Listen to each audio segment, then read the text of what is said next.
Aku, Denny, dan Putri pergi mencari Akmal. Kita terus memanggil nama Akmal tapi tak ada jawaban yang kita dapatkan. Den, adek gua Den, ucapku pada Denny.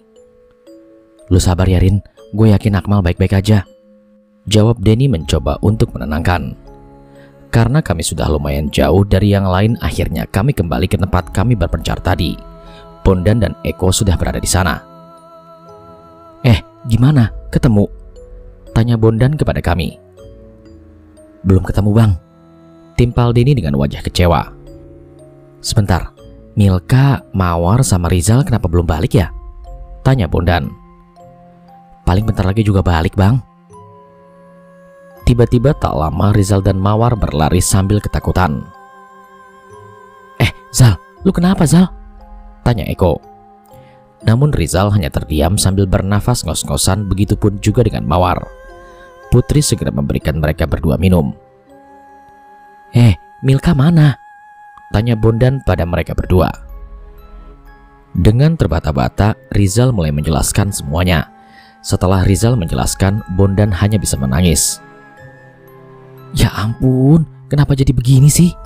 Ucap Bondan. Sabar bang, nanti, ucap Eko pada Bondan. Namun belum selesai Eko berbicara, tiba-tiba Putri terjatuh lemas. Put, lu kenapa Put? Tanya Eko sambil menolong Putri. Kini keadaan mulai tidak terkontrol. Aku dan Bondan hanya bisa menangis atas kehilangan Akmal dan Milka. Rizal dan Mawar masih sangat ketakutan.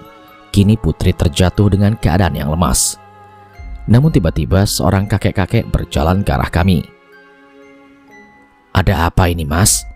Tanya kakek itu. Eko kemudian menjelaskan apa yang terjadi. Teman kami hilang bah, ucap Eko pada kakek itu. Kemudian kakek itu diam sambil melihat Putri. Lalu kakek itu pun bertanya. Ada apa dengan gadis ini? Tanya kakek itu sambil menunjuk Putri yang terduduk lemas. Tadi tiba-tiba Putri terjatuh lemas bah, jawab Eko. Simbah ini sebenarnya dari mana ya? Tanyaku pada kakek itu. Saya? Kalau saya tinggal di kaki gunung ini, jawab kakek itu. Tiba-tiba kakek itu pun berbicara. Sebenarnya orang yang mereka incar itu adalah Putri, ucap Simbah yang membuat kami semua kaget. Incar? Maksudnya apa mbah? Tanya Bondan. Ya, mereka menginginkan Putri, ucap Simbah menjawab pertanyaan Bondan.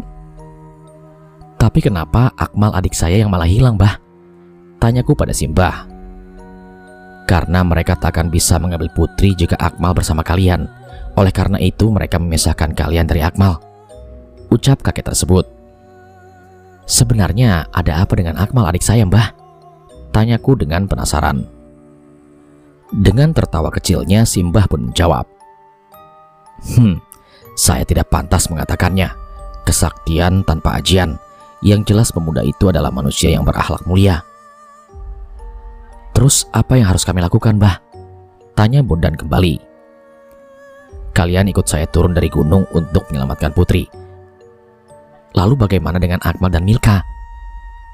Tanyaku pada Simbah. Kemudian Simbah hanya bisa tersenyum. Seakan terhipnotis kami semua menuruti perkataan kakek-kakek itu. Dan kami semua mulai berjalan menuruni Lawu. Dan anehnya tak sampai 1 jam kami telah sampai di dekat area base camp. Ayo, kita ke rumah saya, ucap Simbah. Kami segera berjalan ke rumah Simbah tersebut. Membutuhkan waktu 15 menit untuk sampai ke rumah Simbah. Silakan, kalian beristirahat dulu di sini. Saya akan membawakan jamu untuk Putri, ucap kakek itu sambil masuk ke dalam rumah. Tak lama kakek itu pun kembali keluar dari rumah sambil membawakan segelas air dan meminta Putri untuk meminumnya. Silakan diminum dulu, Nduk, ucap Simbah pada Putri. Setelah Putri meminumnya, tiba-tiba saja Putri pingsan dan Mawar segera menolongnya. Simbah kembali berkata, sebenarnya Nduk Putri ini sudah dinikahkan oleh makhluk penunggu Lawu, ucap Simbah yang sontak membuat kami semua kaget dan khawatir akan keadaan Putri. Loh, apa penyebabnya sehingga mereka menikahkan Putri, Mbah? Tanya Bondan. Kalau itu saya tidak tahu, tanyakan kepada Putri, ucap Simbah dengan singkat. Tak lama kemudian Putri sadar dan kami segera menanyakan kepada Putri. Put, sekarang jujur sama kita, apa yang udah lo lakuin? Tanya Bondan. Kini Putri tidak bisa menahan tangis. Putri menangis sambil memegangi kaki Bondan dan berkata, Bang, maafin gua ya bang. Sebenarnya pendakian kita di Lawu 1 bulan yang lalu, gua lagi haid bang, ucap Putri. Kami semua hanya terdiam mendengar apa yang Putri katakan. Simbah kembali tersenyum. Saya akan berusaha membantu Putri, ucap kakek itu, dan kami hanya bisa berterima kasih kepada Simbah. Kalian tinggallah dulu di sini selama beberapa hari ya, ucap Simbah. Tapi Mbah, bagaimana dengan Akmal dan Milka? Tanyaku. Nanti saya yang mencari mereka berdua. Untuk beberapa hari ke depan kalian tinggallah dulu di sini. Ayo, masuk dulu, ucap Simbah. Kami pun segera masuk ke dalam rumah yang sangat sederhana itu. Rumah yang beralaskan tanah, rumah yang hanya beratapkan genteng. Kini hari sudah malam dan kami pun tidur di rumah Simbah. Terdengar Milka berteriak sangat keras membuat aku kaget bukan main. Astagfirullah. Milka kembali menatapku dengan tatapan yang sangat tajam. Kemudian ia pun berkata, Kamu telah menggagalkan rencana saya. Sebagai gantinya kalian berdua tidak akan bisa kembali, ucap Milka yang tengah kesurupan. Setelah Milka berkata seperti itu, tiba-tiba dia pingsan dan aku segera menghampirinya dan membantunya. Aku kemudian menyandarkan Milka di sebuah pohon yang lumayan besar dan aku pun duduk di sampingnya sambil minum. Maksudnya apa ya? Rencana apa yang dia maksud? Pertanyaan itu terus terucap dalam pikiranku. Tak lama kemudian Milka terbangun dari pingsannya. Mal, gua tadi kenapa ya? Tanya Milka kepadaku. Lo tadi kesurupan, Mil? Milka nampak memegangi kepalanya. Karena lapar, aku pun membuat mie instan untuk makan siang kami hari ini. Milka nampak membantuku yang kesulitan menyalakan kompor. Setelah mie jadi, kami berdua makan siang bersama. Setelah makan siang, kami pun melanjutkan untuk mencari teman-teman kami yang lain. Yuk Mil, lanjut lagi, ucapku pada Milka. Milka hanya mengangguk. Kami mulai melangkahkan kaki dan terus meninggalkan tempat tersebut. Di sepanjang perjalanan, Milka terus saja memegangi tanganku. Di tengah perjalanan kemudian terdengar suara tangisan. Suaranya terdengar sangat amat menyedihkan. Kami seakan merasakan kesedihan itu hingga tak terasa air mata menetes dariku, begitu juga pun dengan Milka. Entah apa yang terjadi waktu itu, air mata kami terus saja menetes dari kedua belah mata. Mal, ucap Milka sambil menatapku dengan air mata di pipinya. Banyakin istighfar ya Mil. Terlihat mulut Milka beristighfar, begitupun denganku. Tapi suara itu tidak juga menghilang. Begitupun air mata yang terus saja mengalir dari kedua belah mataku dan Milka. Hingga akhirnya aku berhenti dan mengirimkan doa untuk mereka. Terlihat Milka yang mengaminkan doa yang aku ucapkan. Hingga selang beberapa menit kemudian suara tangisan itu menghilang dengan sendirinya.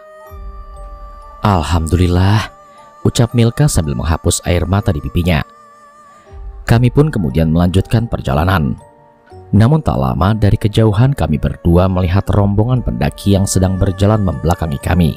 Mereka berjumlah 4 orang yang terdiri dari 2 wanita dan 2 laki-laki. Mil, ada pendaki lain Mil, ucapku pada Milka. Oh iya Mal. Aku segera berjalan menyusul para pendaki tersebut, tetapi Milka menahanku. Tapi Mal, perasaan gue gak enak. Gue rasa itu bukan, ucap Milka kepadaku. Itu pendaki lain Mil, ucapku meyakinkan Milka yang terus saja menahanku. Tapi Mal, ayo Mil, mereka keburu jauh, ajakku paksa pada Milka. Kali ini Milka mengikutiku. Dia berjalan di belakangku. Mas, berhenti dulu mas, teriakku kepada 4 pendaki itu. Kemudian 4 pendaki itu pun berhenti dan menoleh kepada kami. Dan benar saja, itu adalah para pendaki. Mereka segera menghampiri aku dan Milka. Namun Milka terlihat agak ketakutan dengan berdiri di balik badanku. "Dari mana, Mas?" tanya salah satu pendaki tersebut yang sebut saja namanya Wahyu. "Kita tersesat, Mas." "Oh, ya sudah, kalau begitu bareng aja, Mas," ucap salah satu pendaki lainnya yang sebut saja namanya Jono. Tak lama kami pun segera melanjutkan perjalanan bersama mereka berempat. Aku dan Milka berjalan di belakang mereka. Tak ada keanehan ataupun kejanggalan di antara mereka. Kami pun asik ngobrol dengan mereka. "Kalian dari mana?" tanya salah satu dari mereka yang sebut saja namanya Yeni. "Kalau saya dari Solo, Mbak, dan teman saya yang satu lagi dari Semarang," jawabku pada Yeni. Namun Milka masih terus saja diam di sini. "Mil, lu kenapa sih?" "Gak apa-apa, Mal." Kulihat jam di tangan dan waktu menunjukkan pukul 3 sore. Dan dari sini mulai terdapat keanehan dari keempat pendaki tersebut. Tiba-tiba salah satu dari mereka terjatuh dan mengeluarkan darah di kakinya. Darah itu berwarna kehitaman dengan aroma yang sangat busuk. Aku dan Milka ketakutan melihat itu. Mereka yang melihat kami berdua ketakutan menatap kami dengan tatapan tajam. "Kalian sudah tahu siapa kami?" Sontak bulu kuduk kami berdua merinding. "Tuh kan, Mal, apa gue bilang?" ucap Milka dengan ketakutan. Tatapan mereka tajam mengarah kepada aku dan Milka. Kami berdua berjalan mundur dengan sangat pelan. "Kalian mau kemana?" ucap salah satu dari mereka sambil berjalan mendekati kami berdua. Kami berdua berusaha berlari tapi badan kami tidak bisa digerakkan. Mereka terus saja mendekati kami, terus mendekat, dan semakin mendekat. "Kalian harus tinggal di sini." Mil, ayo lari, Mil." Mendengar itu sontak aku mengajak Milka untuk berlari. Kami berlari tak tentu arah, yang penting segera menjauh dari keempat pendaki tersebut. Namun tiba-tiba Milka terjatuh karena kakinya tersangkut akar pepohonan. "Mil, lu gak apa-apa, Mil?" "Gak apa-apa, Mal, gue capek banget. Kita istirahat dulu ya." "Ya udah kalau gitu, kayaknya di sini aman. Kita istirahat dulu di sini ya." Kami beristirahat di bawah pohon besar, dan setelah dirasa cukup istirahat, kami berdua kembali melangkahkan kaki yang entah kemana kami berjalan. Hujan rintik-rintik kini mulai membasahi kami berdua. "Kita pakai jas hujan dulu ya, Mal," pinta Milka kepadaku. Milka segera mengeluarkan jas hujan dari ransel yang ia gendong. Dan setelah memakai jas hujan, kami kembali melangkahkan kaki kembali. Suhu kini menjadi sangat dingin. Pohon-pohon bergerak tertiup angin seakan mereka menertawai dua manusia lemah yang berjalan tak tahu arah. Doa tidak pernah putus dari mulut kami berdua. "Ya Tuhan, dosa apa yang telah kami lakukan sehingga Engkau menghukum kami seperti ini?" Mungkin itu adalah kata-kata yang terdapat dalam lubuk hati kami berdua saat ini. Tak lama kemudian suara nenek-nenek tertawa kembali terdengar di telinga kami berdua. Namun tak hanya itu, kini muncul suara dari dalam semak-semak. Kami menghentikan langkah kami berdua. Tak ada satu kalimat pun yang terucap dari mulut kami. Seakan kami sudah pasrah atas apa yang akan terjadi selanjutnya. Kemudian kembali terdengar suara tawa dari nenek-nenek. "Weh, sialan, keluarin muka lu kalau berani," teriak gua saat itu. "Kamu telah menggagalkan rencana saya. Sebagai gantinya kalian berdua tak akan bisa kembali." Milka menatapku dan meminta untuk melanjutkan perjalanan. Kami berdua kembali melanjutkan perjalanan, tetapi di depan kami dihadang oleh salah satu dari 4 pendaki yang kami temui tadi. Dia adalah Wahyu. Dia berdiri di depan kami dengan kepala yang menunduk. "Kalian mau kemana?" ucapnya sambil menunduk. Aku dan Milka ketakutan dan membalikkan badan, akan tetapi di belakang kami juga telah dihadang oleh salah satu dari 4 pendaki yang lain. Dia adalah Jono. Sama seperti Wahyu, dia juga menundukkan kepalanya. "Kalian harus ikut dengan kami di sini," ucap Jono. Aku dan Milka seperti terkepung, di mana di kanan dan kiri kami juga terdapat Yeni dan Lia. "Sebenarnya siapa kalian?" tanyaku kepada keempat pendaki itu. "Kamu tidak perlu tahu siapa kami. Yang jelas kalian akan tinggal di sini bersama kami dan menjadi bagian dari kami, ucap Wahyu. Namun tiba-tiba seorang nenek-nenek dengan badan yang membungkuk keluar dari belakang Wahyu. Kamu telah menggagalkan rencana saya, ucap nenek tersebut sambil berjalan ke arah aku dan Milka, yang kemudian diikuti oleh keempat pendaki tersebut. Milka terlihat hanya menangis dalam dekapanku. Aku menutup mata sambil mendekap Milka. Karena situasi semakin terpojok, aku kembali menarik Milka untuk berlari menjauh dari tempat itu. Kami kembali berlari dengan perasaan yang sangat kalut dan penuh dengan ketakutan. Cukup lama kami berlari hingga kami harus terhenti karena nafas kami yang sudah sangat berat dan sangat memburu. Istirahat di sini dulu ya Mil, gue capek banget. Waktu kini menunjukkan pukul 11 malam. Kami berdua kembali beristirahat di bawah pohon besar sambil menyandarkan tubuh kami. Aku kemudian mendekap tubuh Milka dan berkata, "Kita pasti bisa keluar dari situasi ini Mil, yang sabar ya." Kemudian Milka hanya menjawab dengan sebuah anggukan, hingga tanpa terasa kami berdua pun memejamkan mata karena sudah sangat kelelahan. Keesokan harinya aku terbangun dan kini waktu menunjukkan pukul 6:30 pagi. Milka masih tertidur dalam dekapanku. Aku tidak tega membangunkan Milka yang terlihat sangat kelelahan. Aku mencoba menyandarkan Milka di sebuah pohon, tetapi dia pun terbangun. "Mal, udah pagi ya Mal?" tanya Milka kepadaku. "Iya Mil, udah pagi." "Kita masih hidup kan Mal?" tanya Milka. "Alhamdulillah Mil, kita masih selamat. Maafin gua ya Mil, karena gua lu jadi begini," ucap gua sambil memeluk Milka. "Enggak Mal, kalau nggak ada lu mungkin gua nggak akan selamat," jawab Milka. Karena kami kelaparan, kami pun memasak di sini. Lagi-lagi mie instan dan nasi menjadi menu sarapan kami kali ini. "Mal, lu sakit ya?" tanya Milka. "Nggak tahu Mil." Kemudian Milka segera menghampiri dan menyentuh dahiku. "Dahi lu panas amat Mal," ucap Milka. Milka segera mencari obat demam di ranselnya dan meminta aku untuk meminum obat tersebut. "Diminum dulu ya Mal obatnya," ucap Milka sambil memberikan obat dan segelas air putih. "Iya Mil, makasih ya," ucapku sambil menerima obat tersebut. Kami memutuskan untuk membuat tenda di sini, walaupun sekarang baru pukul 7 pagi, dan kami akan kembali melanjutkan perjalanan setelah aku agak baikan. "Kita buat tenda di sini dulu ya Mal, kalau lu udah sembuh baru kita cari yang lain lagi," ucap Milka. "Tapi Mil..."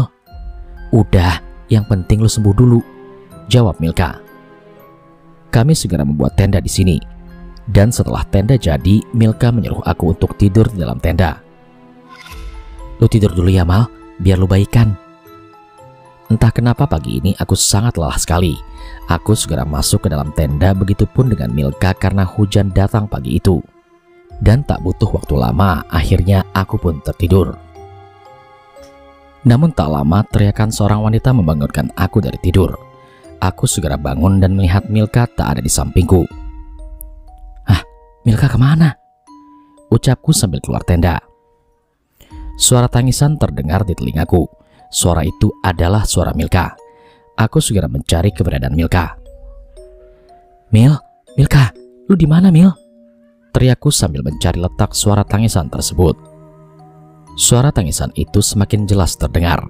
Dari kejauhan aku melihat Milka terduduk ketakutan dan ia memegangi kedua lututnya. Aku segera menghampirinya. Mil, lu kenapa?" tanyaku pada Milka. Tetapi tak ada jawaban yang didapat dari Milka. Milka terus saja menangis sambil menutupi wajahnya. "Mil, balik ke tenda yuk," ajakku pada Milka. Milka hanya menggelengkan kepalanya yang membuat aku semakin bingung. "Sebenarnya ada apa sih Mil?" ucapku sambil menyentuh pundaknya. Kini Milka mulai memperlihatkan wajahnya.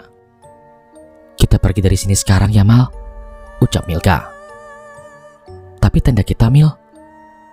Ya udah deh kalau gitu, gua ambil tenda dulu. Lu tunggu di sini ya," ucapku pada Milka, namun Milka hanya diam. Aku segera kembali ke tenda yang berjarak lumayan jauh. Namun sesampainya di tenda, aku dikagetkan oleh keberadaan Milka yang berada di dalam tenda. "Loh, Loh, kok lu di sini, Mil? Tanyaku dengan kebingungan. Lah, emang dari tadi gue di sini. Justru gue yang bingung kenapa kok lu nggak ada di tenda. Jawab Milka. Beneran lu dari tadi di sini, Mil? Tanyaku lagi kepada Milka untuk memastikan. Ya iyalah, Mal. Gue cuma sebentar keluar tadi. Balik-balik lu udah nggak ada. Ah, yang bener, Mil. Iya bener. Yang bener, Mil. Aduh, dari tadi gue di sini. Ah, bohong lu, Mil. Terserah deh, bodo amat ah. Jawab Milka dengan emosi. Bukannya gitu, Mil. Gue tadi pas tidur tiba-tiba kebangun karena lu teriak. Terus gue cari lu, dan emang bener itu lu. Dia nyuruh gue pergi, tapi gue balik dulu ngambil tenda. Tiba-tiba lu udah di sini. Ucapku menjelaskan. Lah, kok iso? Tanya Milka dengan kebingungan. Ya mana gue tahu, Mil. Atau jangan-jangan lu bukan Milka ya? Ucapku di tengah kebingungan kami berdua. Enak aja, gue Milka. Jawab Milka dengan cepat. Atau jangan-jangan malah lu yang bukan Akmal? Tanya Milka. Tolong mulutnya dikondisikan ya, Mbak. Gue ini Akmal. Jawabku. Jam kini menunjukkan pukul 11 siang. Kami memutuskan untuk kembali melanjutkan perjalanan dan keluar dari megahnya Gunung Lawu. Lu udah mendingan, Mal? Tanya Milka. Udah, kita lanjut yuk. Ya udah kalau gitu. Kami segera merapikan barang-barang dan segera melanjutkan perjalanan. Namun di tengah perjalanan kami dihadang oleh sosok wanita berbaju putih yang berdiri di samping jalan yang akan kami lewati. Aku dan Milka menghentikan langkah kami. Mbak-mbak itu hanya diam dengan wajah pucatnya. Cukup lama kami menunggu tetapi mbak-mbak itu tidak juga pergi. Hingga kami memutuskan untuk melewati sosok tersebut. Kita jalan aja ya, Mil. Ajakku pada Milka. Dan Milka pun hanya mengangguk. Kulunuwun, permisi. Ucapku dalam hati saat melewati sosok tersebut. Akhirnya kami berhasil melewati sosok itu dan kembali melanjutkan perjalanan. Suara angin menemani perjalanan kami kala itu. Kemudian terdengar suara dari semak-semak yang bergerak. Apaan tuh? Ucapku yang kaget dengan suara tersebut. Suara gesekan semak-semak itu kembali terdengar. Semakin lama semakin keras. Sontak membuat Milka memegangi tanganku dengan sangat ketakutan. Dan tiba-tiba segerombolan bagas keluar dari semak-semak dan mengejar kami berdua. Jumlahnya terlihat cukup banyak. Bagas sialan! Teriakku sambil berlari dikejar bagas. Milka pun ikut berlari di belakangku. Setelah berlari cukup jauh, akhirnya bagas tak lagi mengejar kami berdua. Dengan nafas yang ngos-ngosan kami berdua tertawa atas apa yang terjadi barusan kepada kami. Sialan emang si bagas! Ucapku yang disambut tawa oleh Milka. Kami berdua kembali melanjutkan perjalanan. Kini waktu sudah menunjukkan pukul 14.30, tapi belum ada hasil yang kami dapat. Mau sampai kapan kita begini terus ya? Ucapku dengan lemas. Sabar aja, Mal. Gue yakin kita bisa keluar dari situasi ini. Ucap Milka yang membuat aku menjadi semangat kembali. Kalau begini, gue jadi yakin kalau ini beneran elu. Ya ampun, masih aja dipikirin kejadian tadi. Di tengah perjalanan tiba-tiba aku menghentikan langkah. Mal, ada apa sih? Mil, lu lihat deh, Mil. Jawabku sambil menunjukkan sesuatu kepada Milka. Setelah Milka melihatnya, dia pun kebingungan. Kami berdua hanya saling memandang. Kami melihat sebuah desa di tengah Gunung Lawu. Desa yang masih sangat asri. Masa iya sih di tengah hutan kayak gini ada desa? Ucapku dalam hati. Mas, Mbak, ucap salah seorang yang menyadarkan lamunan kami berdua. Mereka adalah dua pemuda dengan mengenakan kaos dan celana pendek. Iya, Mas. Kalian pendaki yang kesasar ya? Ucap salah satu dari pemuda tersebut. Iya, Mas. Kok tahu? Jawab Milka. Iya, Mbak. Saya diberitahu si Mbah kalau ada dua pendaki kesasar dan kami ditugaskan untuk menjaga kalian sampai kembali dengan selamat. Kita juga ditugaskan untuk mencari kalian, tapi malah kalian yang datang ke sini. Jawab mereka yang membuat kami berdua semakin kebingungan. Si Mbah? Si Mbah siapa? Apa jangan-jangan si Mbah yang... Tanyaku dalam hati. Ya udah Mas, Mbak, kalian istirahat aja dulu di desa itu. Nanti kalian akan kami antarkan turun, ucap mereka berdua.